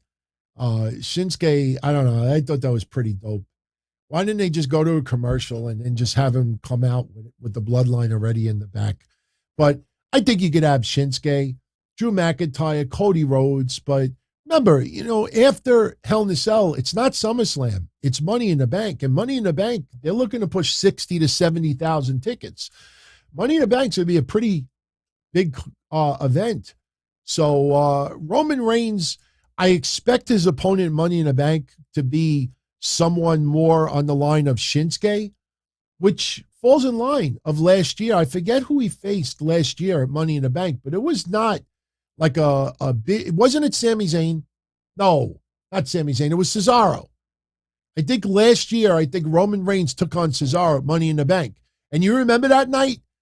it felt like WWE was like, okay, internet wrestling community, IWC, you all been bitching. Cesaro never gets a main event. He didn't even get to walk to the back and he got jumped. Remember that last year? So that's the caliber of opponent I expect Roman Reigns. I'm not saying Cesaro is not worthy of more. I'm just saying as far as WWE's perception on the food chain, it feels like it's going to be Nakamura or somebody on that level. So, Rojo Bear, hope you're having a good weekend, my friend. Thank you for the 5 spot. Much appreciated as always. Thank you, brother. SRH John, the kids were crying for sure because WWE keeps showing the count. Yes, that was good. That's old school. You look at Vintage Undertaker 1991 when he first got on TV, when he was still managed by Brother Love. They made sure to put the camera on that crowd and you had all these kids scared shit. And it looked like WWE was enjoying it. My favorite moment, I know this is going to be cruel, but my favorite moment is when I think it was Macho Man and Miss Elizabeth reunited and there was women crying in the crowd and you had that infamous woman with all the freckles on her face and Bobby Heenan just started laughing hysterically at the women in the crowd. Not only were they ugly, but they were all bawling, crying, and he was laughing his ass off. I couldn't stop laughing. But you get fans like that, especially kids, that's old school. And WWE did it right yesterday. Yeah, I know we're all mad about the Sasha and Naomi stuff, and it goes much deeper. Look, it goes much deeper. And yes, I know Toni Storm told the story that WWE wanted a top ripped off when she had the segment with Charlotte. I'm not trying to be a dick, but, I don't feel that sympathetic about it when she's got an OnlyFans. It's not like they wanted her to be nude, but who knows what she would have had underneath. She could have had a sports bra underneath. It's not like, she's going to reveal something. But yeah, the kids crying in the camera shots yesterday, that was very old school. And say what you want about a lot of the WWE creative that sucks. That last night, good visual. Interesting way to go off on SmackDown. I wish they would have hyped it up more. I would have added an extra week to it. I would have added an extra week hyping this up. And I think they should have really emphasized it more. So many people, including me, thought it was going to be a no contest. So thank you for that. James Campbell, Breeze just came back to WWE's YouTube channel. Any chance he could be the mystery partner? Or do I know if he's just exclusive to YouTube? Look, Tyler Breeze is very beloved in WWE. Unfortunately, Breezango and anybody that goes back to the Wednesday Night Dynamite shows, we talked about as much as we love Breezango, it was done. The NXT stuff just didn't matter anymore. They gave him the tag titles towards the end, and it really didn't feel like it mattered all that much. It was time, and they let him go.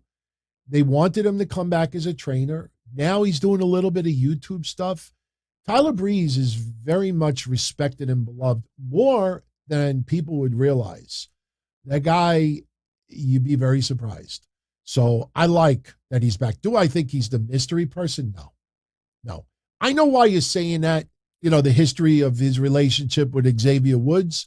But no, I think for mainstream wrestling, it's not about little Easter eggs and, knowing the history here. I think it's probably going to be more like a Drew McIntyre next week. I think that's probably how they would bring him back. So, which kind of concerns me, because if they align Drew McIntyre with Xavier and Kofi, Drew McIntyre eventually is going to go after Roman. Are we going to have Kofi and Xavier interact with the Usos again?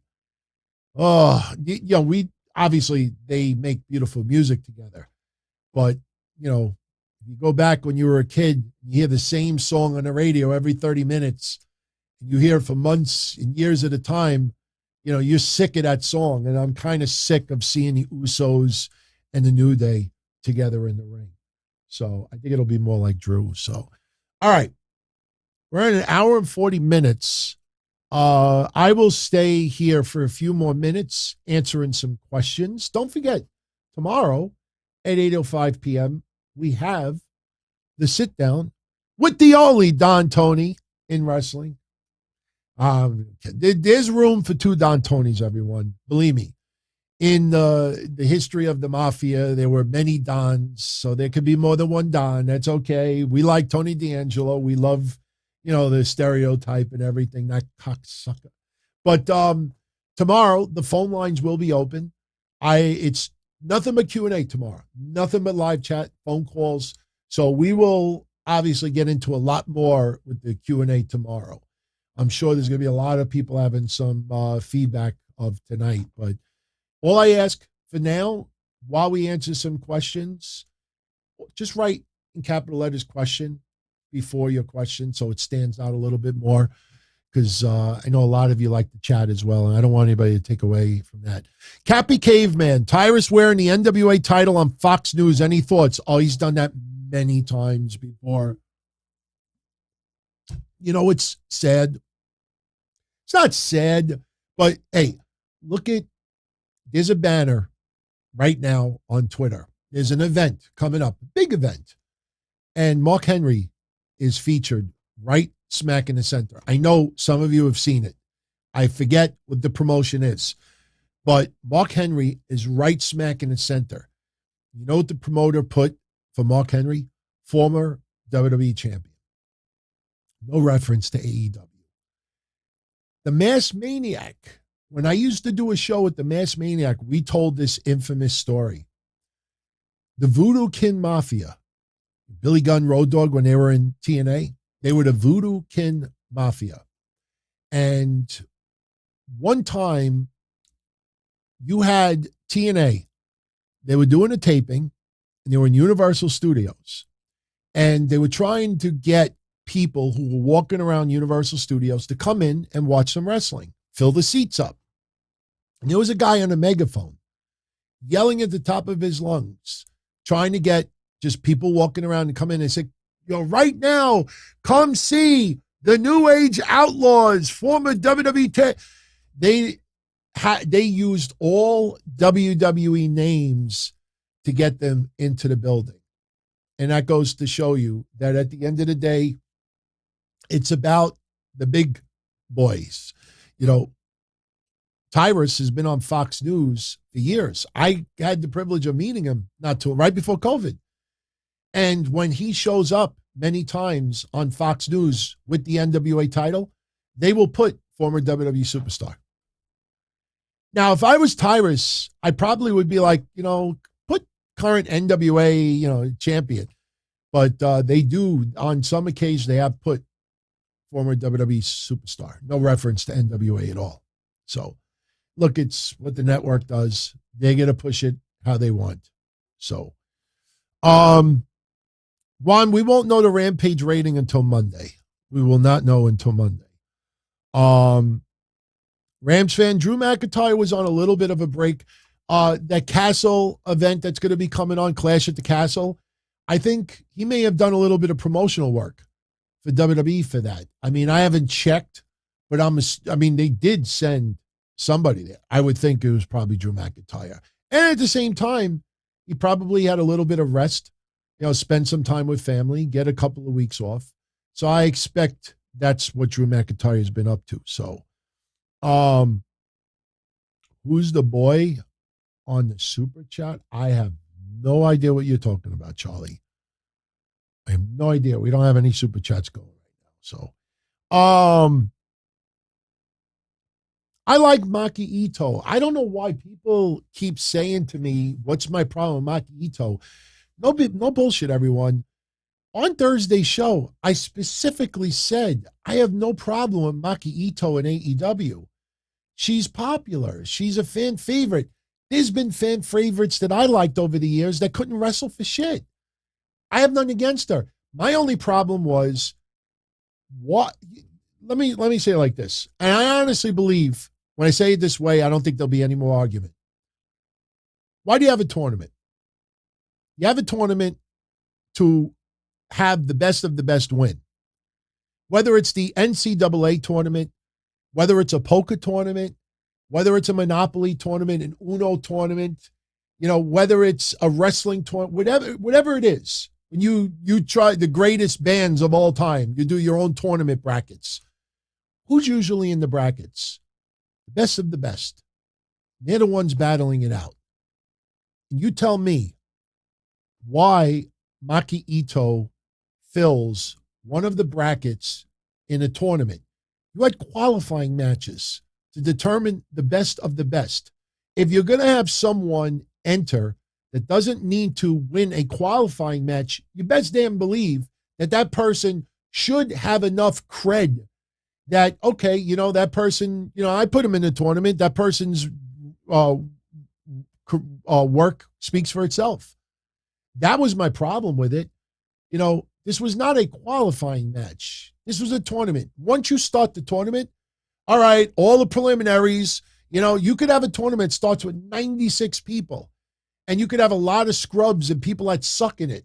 Once the tournament starts, you're supposed to have the best of the best, narrowing it down to a winner. Maki Ito is one of them. It's nothing to do with popularity. So hopefully that convinces people. What's next for Sonia Deville, Steph?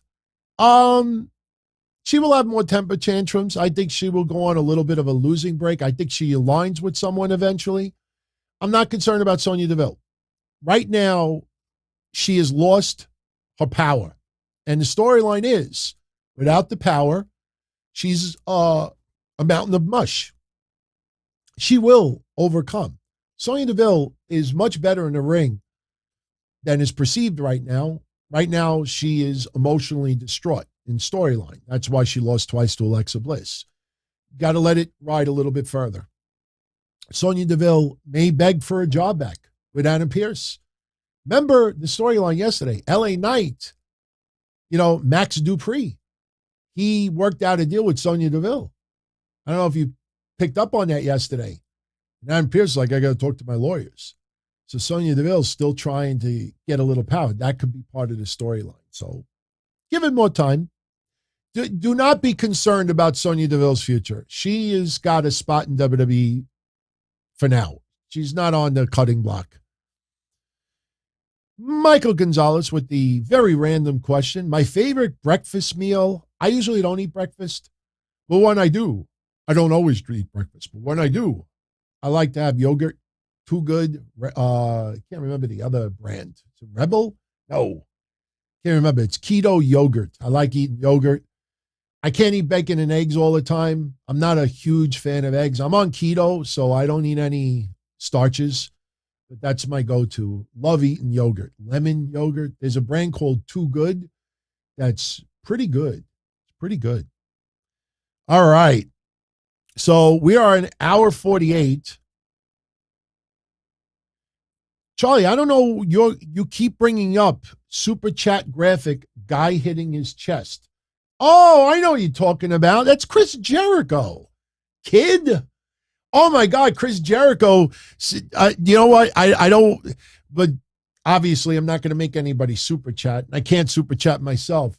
Oh, okay, now, yeah, when somebody sends a super chat, that's Chris Jericho. Maybe you're on like a microscopic iPhone and maybe it looks like it's a child. But I think Chris Jericho would want to give you a kiss right now. Yeah, that's Chris Jericho. Benjamin is asking, will we see a self-destruction of Sasha Banks and Naomi documentary? No. I know you're joking, but no, I don't see that because WWE knows how popular they are. And WWE, everybody needs to understand something. And again, please, I'm not defending WWE whatsoever. But realize what's going on here. This is $1 billion company. And this goes back to Jeff Hardy and Mustafa Ali and what I have said before. WWE is not going to allow this narrative that if wrestlers don't get what they want, maybe they don't get always what they're promised, they can just walk out, have the internet go after WWE stay out, hold out until they give in, that's dangerous for any employer. You imagine you have a business. Oh, I don't think $15 an hour is enough. I'm going to walk out. Everybody in the deli should walk out also. We demand $20 an hour. All right, I give in. And then someone says, you know what, though? We need 2-hour lunch. An hour is not enough anymore. And we're going to stand out. We're not going to. Where does it end? So this is WWE's message to Sasha Banks, Naomi, or anyone else. If you don't like it, then don't sign with us. They're paying a lot of money. They're paying more than what other companies pay. And these wrestlers know who they are signing with. I'm not defending WWE.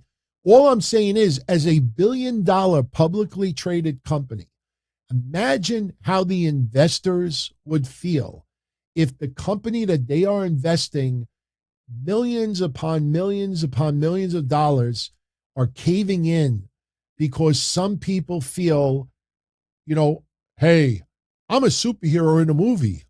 I don't kill enough bad guys. I don't get enough accolade at the end. Why is it so different? Imagine, you set that narrative that people could keep getting up. It's easy for CM Punk to say, stand your ground. People should support no matter you agree or disagree. Blah, blah, blah, blah, blah. It's easy to say when you made your millions and you're atop of the world and you can, shit however you want. And people are going to be like, hey, can I wipe it? It's very easy for people to do that. But, in the case of others, WWE's not going to allow that to start. And it's dangerous because if you allow that in WWE, you'll eventually have to allow it in Impact Wrestling. You'll have to allow it in AEW. You'll have to allow it in MLW. You'll have to allow it in every other company. And then you start bringing up the union idea again. And then you understand how that could, if union was such a great idea, how come nobody backed Zelina Vega when it counted? People aren't stupid, everyone. These people are professionals. These wrestlers are professional entertainers, many with talent agents. We don't get talent agents. I'm unhappy working in the office. Well, have your agent contact me. We don't have agents. These people are making millions. We make change, chump change. You got to understand that. You think about that. It's a publicly traded company. You can't just simply complain and then, oh, I get what I want. Because when you see Sasha posting those cryptic videos, it almost feels tormenting. Like, hey, see, I keep getting look at the interview with Steve Austin. That she feels she's on a level now that she doesn't need to do this and need to do this. And you know what? She's probably right. She's probably right. And now WWE's at a crossroads. Do we cater and give in to her? Or we just say, bye-bye. We'll be fine without you. Let Tony Khan get that headache. Let Tony Khan pay that kind of money. And this and that. I think that could very well end up being what happens with Sasha Banks. I think WWE will be like, good, go. No problem. No problem. WWE will continue without you. Go ahead.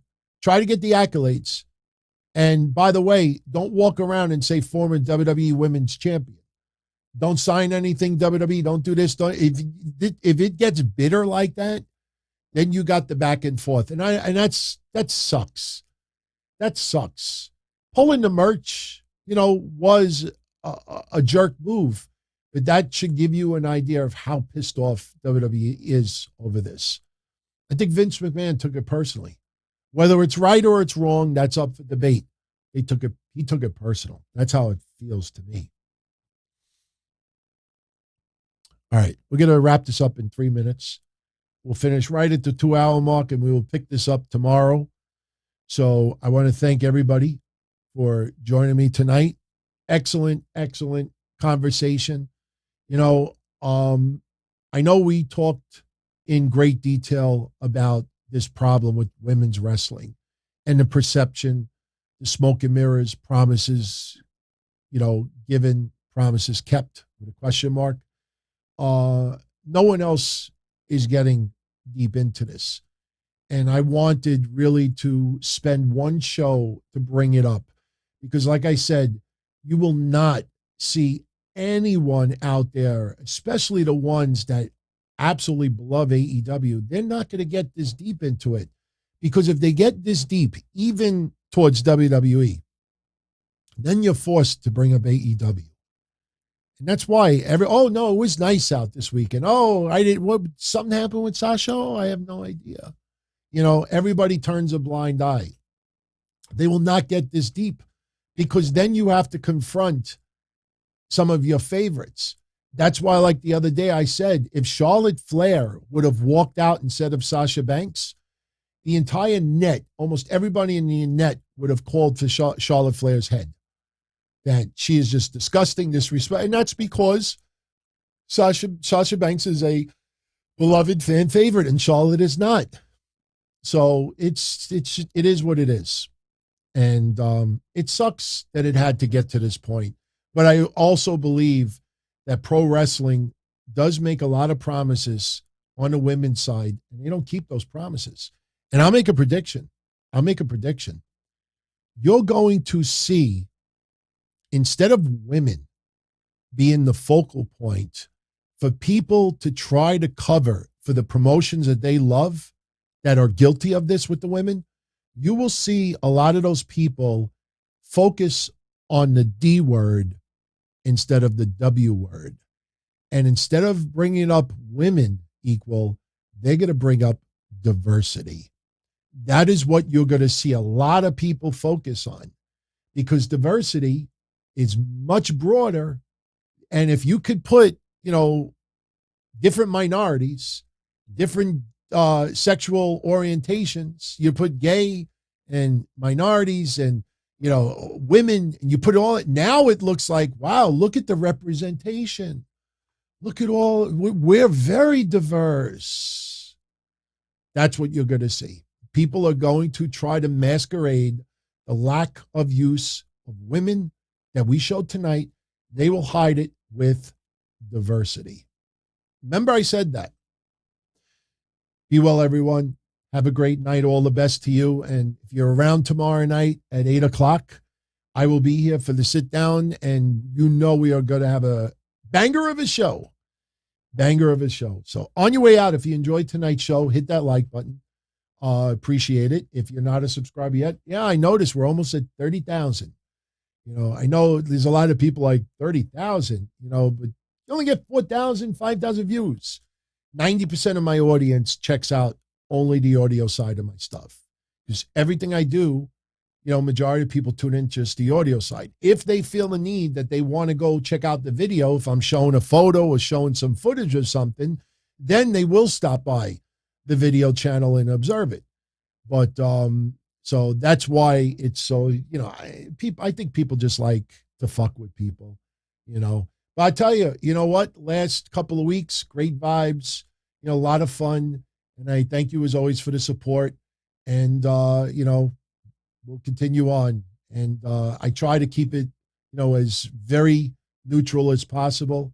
And I'm going to go back and watch a little bit of Impact Wrestling. And I know someone wanted to hear me talk about Mia Yim tonight. I apologize for not getting into her specifically. I talked about her debut, her return to Impact 2 weeks ago on this show. Again, I opened up with it, and I'll close it with this. Out of every promotion out there, other than the only women's promotions, the ones that only feature women, Impact Wrestling has done the best out of any promotion out there. And it's cool to see how many people, and now you have Mia Yim back in the company. Really was hoping that she was going to possibly be the Joker on the women's side. But hey, it is what it is. So, all right, everyone, have a good night. And I'll see you hopefully tomorrow at 8. Otherwise, Monday night after Raw at 11. As far back as I can remember, I always wanted to be a podcaster. For me to live any other way was nuts.